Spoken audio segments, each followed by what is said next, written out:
Alors, bonsoir, je suis Miguel Anjos, professeur titulaire à Polytechnique Montréal et directeur académique de l'Institut de l'énergie Trottier de Polytechnique.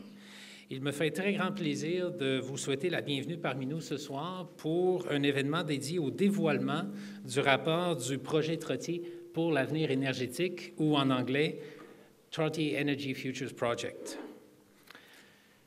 L'Institut Trottier de Polytechnique s'est donné pour mission de diffuser les connaissances concernant les innovations de pointe en énergie, de générer des connaissances et innover afin d'aider à répondre aux besoins énergétiques des générations à venir, et d'œuvrer à la sensibilisation et l'information du public sur tous les aspects reliés à l'énergie. Et c'est ce dernier aspect de sa mission, la sensibilisation et l'information du public, qui motive l'organisation de l'événement de ce soir. Il me fait grand plaisir de reconnaître la présence parmi nous de M. John Trottier, qui va participer activement à l'événement et dont la fondation est derrière la création de l'Institut.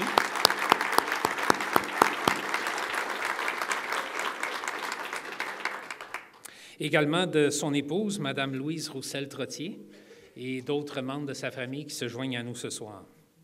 Bienvenue. Il me fait également plaisir de reconnaître la présence de Mme Michèle Thibaudot-Deguire, présidente du conseil d'administration de Polytechnique.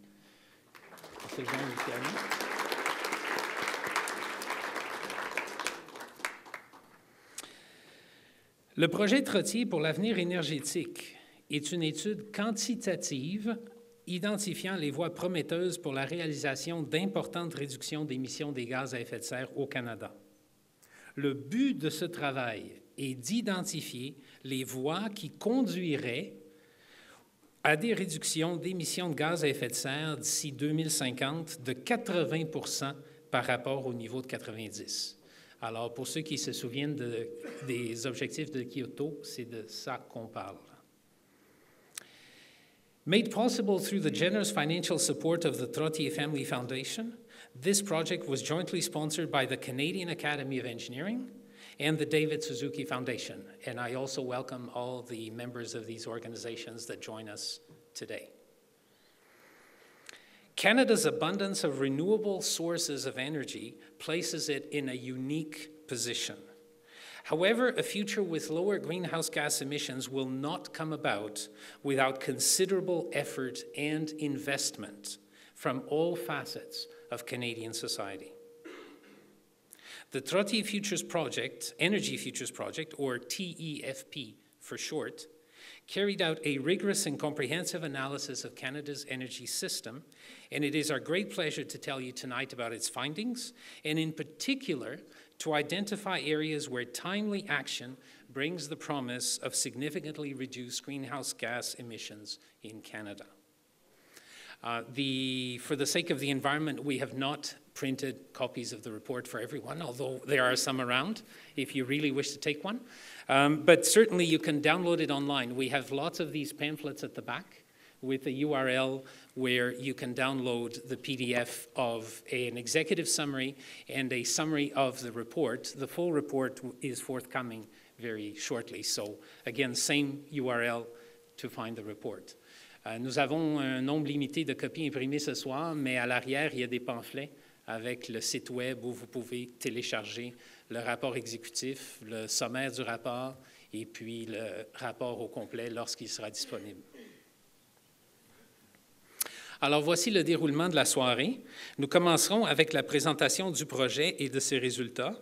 Cette présentation, qui sera faite en anglais et qui est intitulée « Reducing Greenhouse Gas Emissions in Canada, a Formidable Challenge », va être faite par M. John Leggat, président du conseil du projet Trottier Energy Futures. Suite à la présentation, il y aura une table ronde avec plusieurs membres de l'équipe du projet qui vont se joindre à nous à l'avant et vous aurez alors l'opportunité de leur poser vos questions. So I ask you that you please keep your questions for the roundtable that will be held after the presentation. It's now my pleasure to introduce John Leggat. John Leggat is chair of the board of the TFP. Recently retired, he enjoyed a career in the public, private, and academic sectors. During 30 years in defense science, he held various positions in the Department of National Defense, and was also Assistant Deputy Minister for Science and Technology. For 33 years, he was an officer in the reserve component of the Canadian Forces and retired in 2001 in the rank of Colonel. A native of Montreal, it's good to have you back. He received his education at the Royal Military College of Canada and the University of BC, culminating with a PhD in the field of aeroacoustics. He's a former president of the Canadian Academy of Engineering and of the International Council of Academies of Engineering and Technological Sciences. John is the recipient of the Robert W. Angus Medal from the Canadian Society of Mechanical Engineering, the Public Service Leadership Award, and the Professional Engineers of Ontario Engineering Medal. He's an honorary member of the Engineering Institute of Canada and a fellow of the Canadian Academy of Engineering. In 2013, he was inducted into the Hall of Honor at the Royal Military College of Canada. I now invite John to the podium to make the presentation.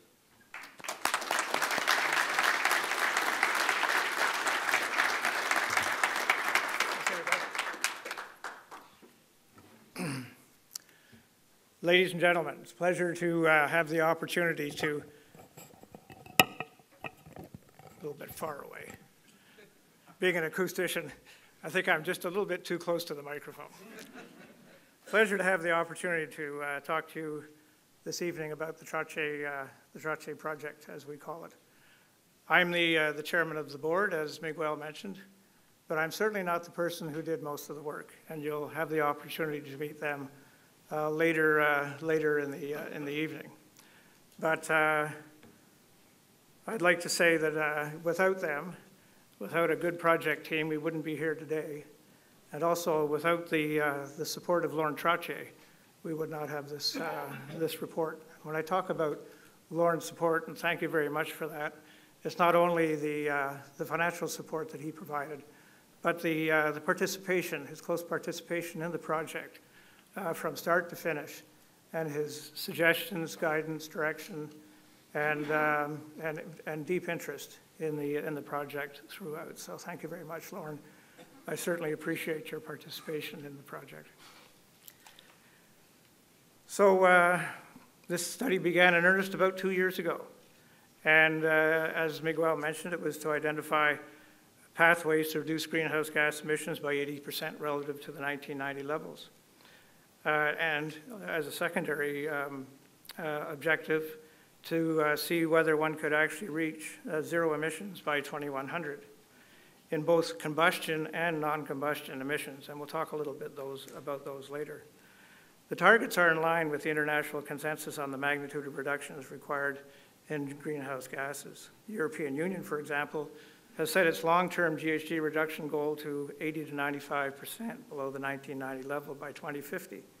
And the G7 countries have committed to achieving a zero-emission energy system before the year 2100s. These targets are derived from extensive scientific evidence underpinning the goal of limiting global temperature rise to 2 degrees by keeping cumulative CO2 emissions from anthropogenic causes since 1870 to less than 2,900 gigatons. We're now at 2,000 gigatons. Not much room left, is there? And not much time. The Intergovernmental Panel on Climate Change, see if this works, yeah,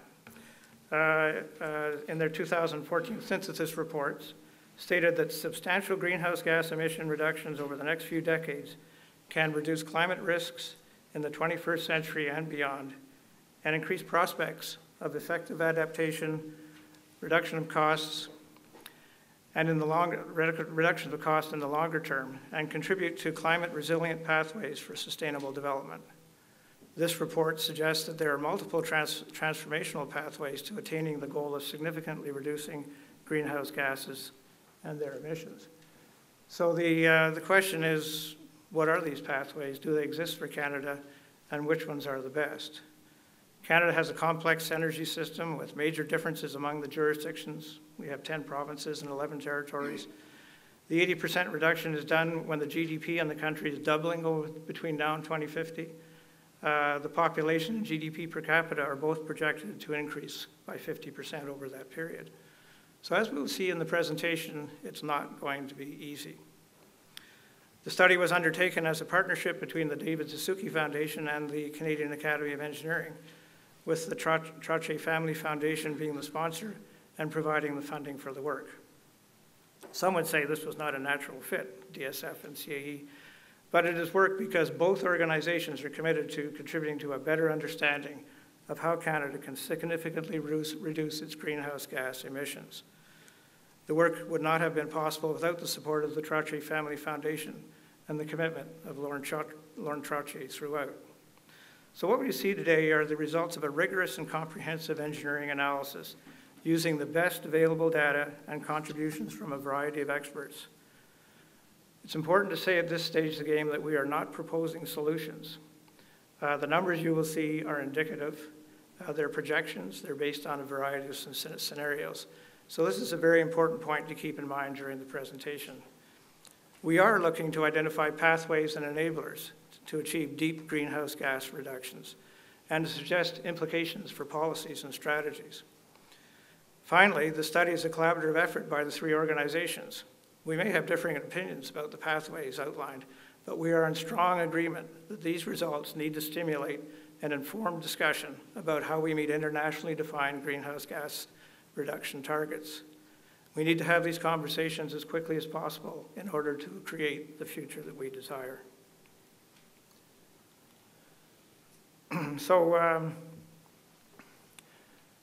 The Trottier Energy Futures Project was defined by the goal of reducing greenhouse gases by 80%. The study employs a systems analysis approach by specifying target reductions for greenhouse gas emissions and using two models to identify pathways to attaining the target at a minimum cost for a variety of scenarios that define alternate futures. The approach defines the least expensive way forward and sets the stage for informed conversations that will increase understanding of greenhouse gas reduction options open to Canada and the steps that will lead to early reductions. A rigorous analytical approach was applied to the combustion emissions, and a comprehensive qualitative analysis using existing studies was done to assess the greenhouse gas reduction potential from non-combustion emissions. An alternate futures analysis technique rooted in the analysis of a number of different future scenarios rendered insights into robust pathways. The initial scenario was a no constraints scenario, and the other scenarios were constrained largely by greenhouse gas reduction targets. This served to demonstrate trade-offs for the different combinations of premises investigated. We looked at results from two perspectives: the medium term, the 15-year horizon, so looking out to the 20-year time frame, which identified promising starting points, and the long-term results, looking at the 35-year horizon out to 2050, which identified the hard problems that we need to start tackling today if we are going to have solutions available when needed.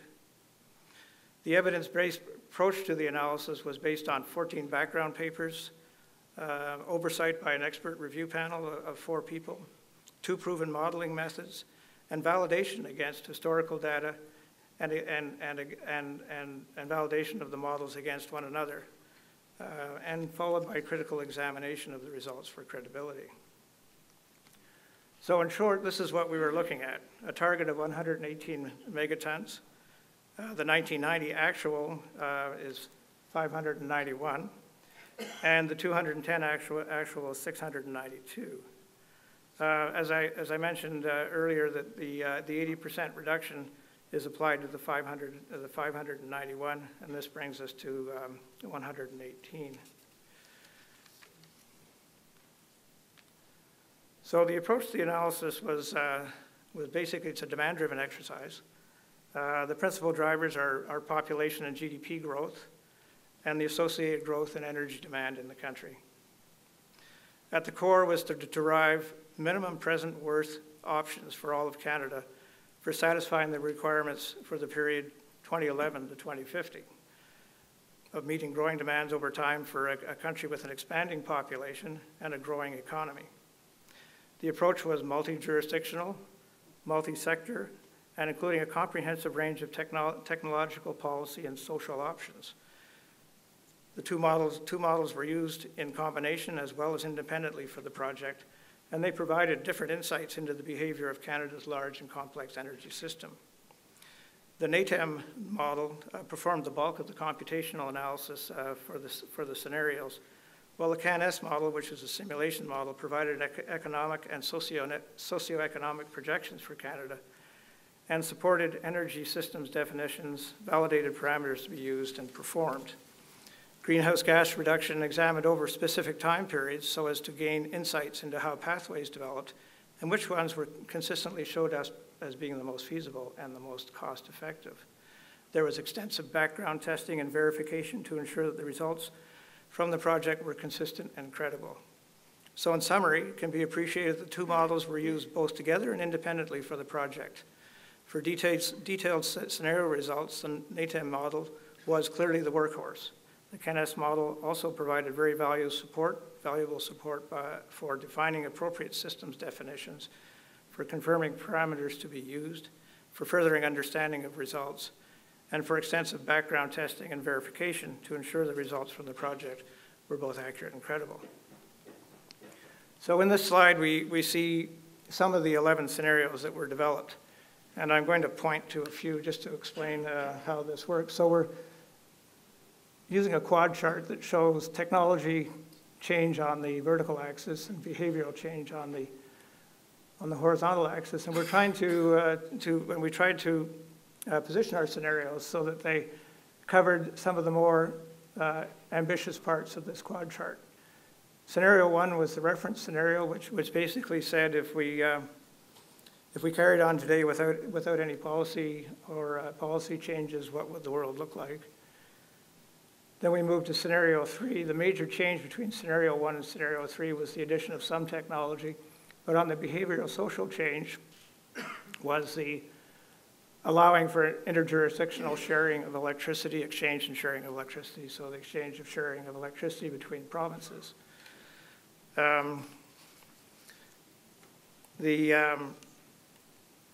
As we go up from up the technology axis, we introduce new forms of technology such as thermal generation with carbon capture and storage, second generation biodiesel, and ethanol. And when we go from 5 to 8, we add in biomass for thermal-based electrical generation combined with carbon capture and storage and biojet fuel for air transport. And then from 8A to 8A and 3 to 3A, we're looking at a somewhat of a behavioral change, suggesting that the world demand for fossil fuels decreases at the same rate that the usage in Canada is decreasing owing to the constraints on greenhouse gases that we've applied. So that is a reduced fossil fuel production scenario in Canada for those two, this one with lower technology, this one with higher technology. And then finally, number 4 here is enhanced urban form, where we're looking at different ways of planning and actually living in our cities so that they are more energy efficient and more conscious of the requirement to reduce greenhouse gases. So in fact, our study spent a lot of time looking at this part of the quad chart. And what I would like to point out here is that we're looking at both behavior and social changes as well as technological changes. So the solution, or the way ahead for greenhouse gases reduction in Canada is not merely a function of technology, but also a function of how we live. The next slide sort of gets into results. This is the 1990 emissions, the 591 megatons. And the way we've presented the information here is, this is the total emissions, this is the 591. And then we separate out the non-combustion emissions, which are made up of fugitive emissions, waste, agricultural, and industrial processes. And you can see the various components of the combustion emissions. As I mentioned earlier, our analysis was very much a rigorous analysis of reductions of combustion emissions and a somewhat qualitative analysis of the emission reduction possibilities for non-combustion. So moving on to the results, we look here at energy utilization in Canada over the period of 2020, 2030, 2050, and see where the energy is coming from. As you may recall, this is the medium term that I referred to earlier on in the talk, and this is the long term. Probably the most, one of the things that one would see early on from this is that we are looking at the scenario from this side of the box compared to this end of the box. So the number 3s refer to the bottom of the box, and the number 8s refer to the top of the box. With the reference scenario, which is scenario 1, you can see the energy utilization goes up, and the use of fossil fuels tends to go up accordingly. So we see an increase in the fossil fuels. But once we get into applying constraints, the energy utilization over the period 2020 to 2050 stays relatively constant. In the 2030 timeframe, we see the substitution of electricity as a source of energy for fossil fuels, and the decarbonization of the electrical supply happens very quickly. As we move out to the scenarios in the later time frame, we see that there's quite a major substitution of electricity replacing the fossil fuels in that time period.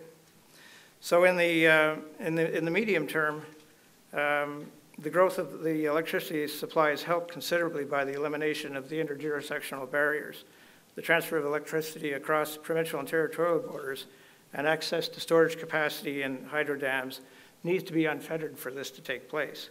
This is a major enabler and one of the significant findings of the study.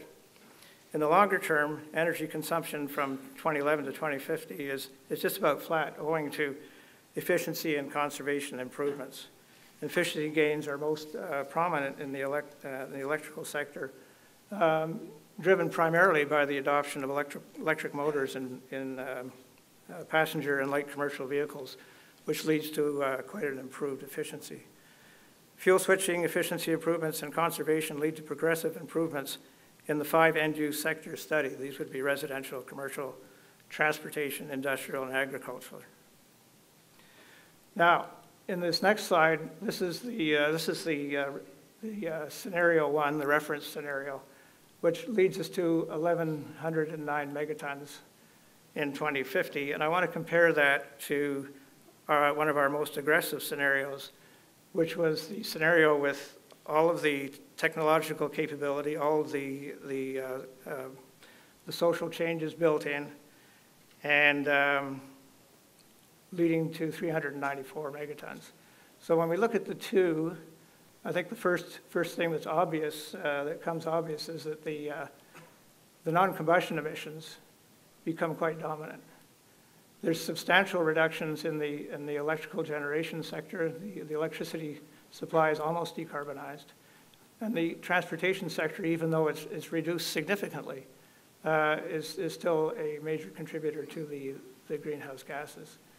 On the non-combustion side, the industrial processes become quite significant compared to where they were in the previous slide. In fact, they haven't reduced at all. So if we look at the results in a slightly different way, here we show the greenhouse gas emissions on this axis against time and years on this, and we're looking at the various sectors that we studied. We can see the electricity sector becomes decarbonized very quickly. And this is primarily due to the harnessing of the large hydroelectric resources that we have in the country. The transportation sector, while there are significant reductions, still remains fairly dominant in the combustion side, and as does the industrial emissions. So this is the results of the comprehensive analysis into combustion emission reductions. You can see that there are some hard problems there that we have to deal with. So the summary slide kind of shows where we stand with respect to the numbers. And again, the numbers are indicative I don't think one should look at them as being exact by any time. The standard deviation on these numbers is going to be quite high.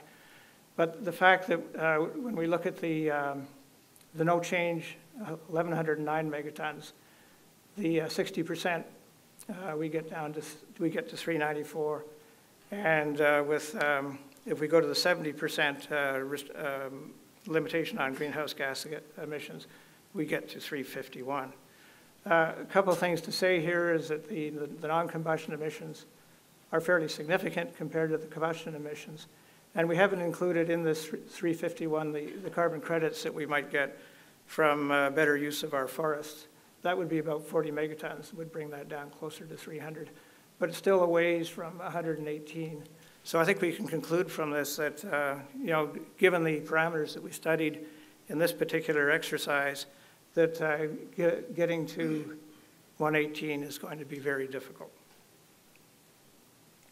In terms of cost, these are some cost curves, again, for the bottom of the box and the top of the box.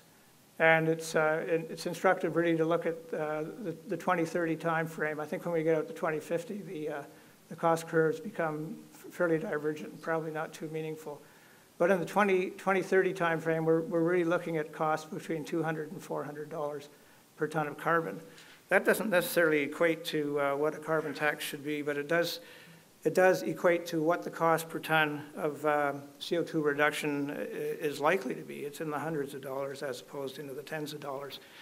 And many, we will need to be looking at several means for actually achieving those kind of, to actually bring about those kind of costs so that we can actually address the kind of reductions we're talking about. So in addition to carbon pricing, one would be looking also at encouragement of investment, regulation, incentives, those sorts of things. So to kind of wrap this up, a number of observations that come to mind. The pathways do result in major end-use changes, regardless of which scenario we looked at. The reduction pathways result in how the end use changes from the use of fossil fuels, primarily to the use of electricity and to biofuels. The largest reduction is 70% that we studied for combustion emissions. Beyond the 70%, the results became less credible, let's say. So we didn't push the model beyond 70%. The non-combustion emissions certainly need attention. We looked at them in a qualitative sense, but certainly looking into the future, and given the proportion of non-combustion emissions relative to the combustion emissions in the later scenarios, this has to be seen as something that needs to be looked at more carefully. Infrastructure availability projections are a bit optimistic.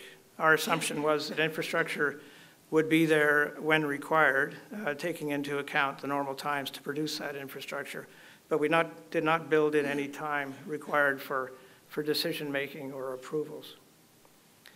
The challenge to achieve 80% reduction by 2050 is indeed significant, and probably cannot be met unless we incorporate some aspects of net negative emissions. And while we did look at biofuels with carbon capture and storage and afforestation, we didn't really look to other possible methods of reducing or of net negative emissions. And the immediate priorities are clear, and longer-term paths require more investigation and research. So let's have a look at where some of these promising pathways are. The absolute importance of carbon-free electricity. Canada is in a very good position with respect to providing that.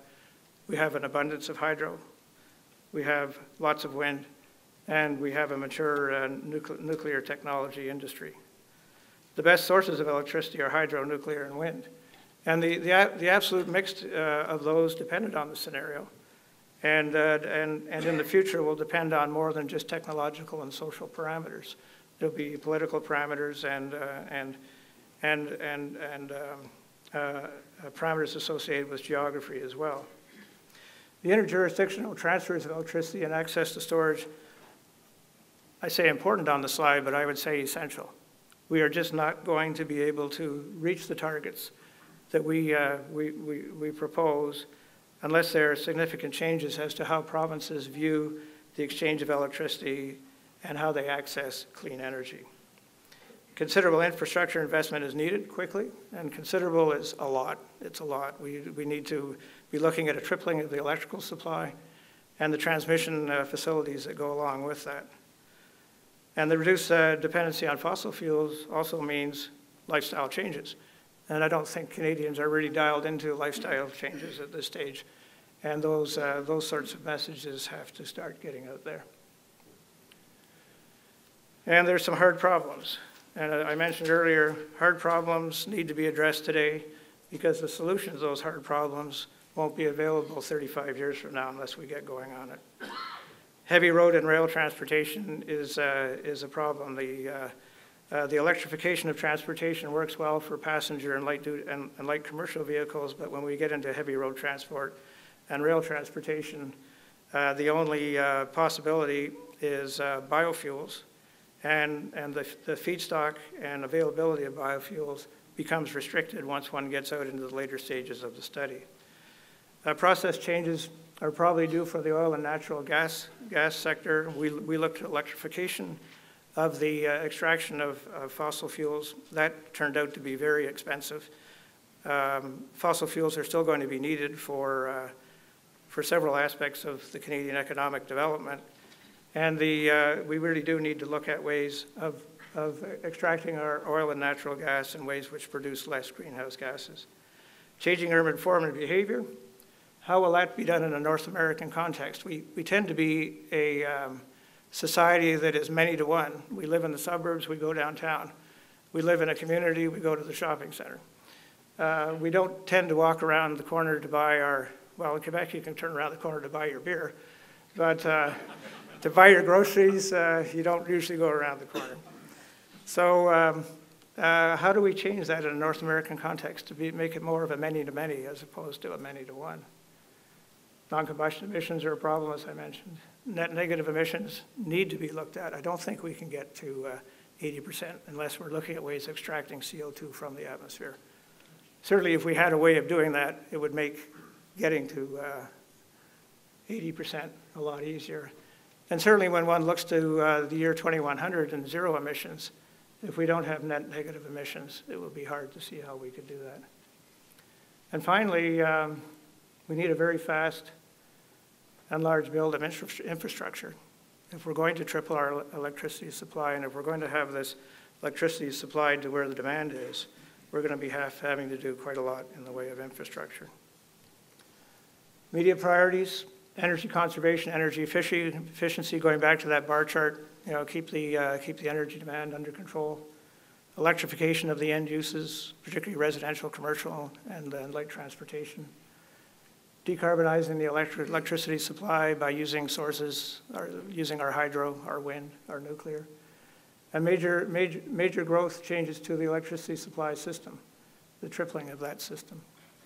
And research and development on the hard problems. That's where we think the immediate priorities lie.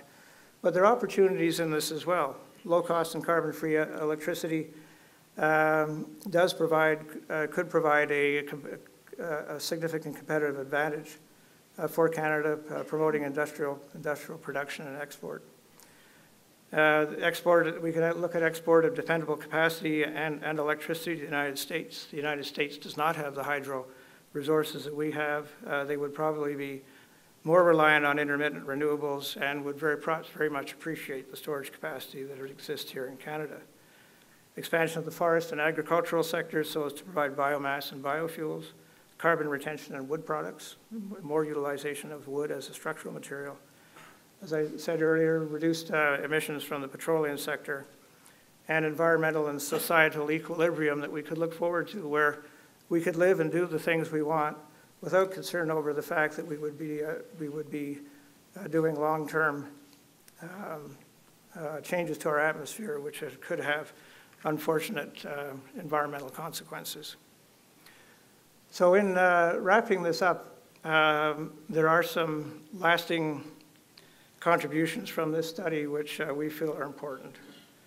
Firstly, the study has provided perspectives on different pathways for deep GHG reductions in Canada.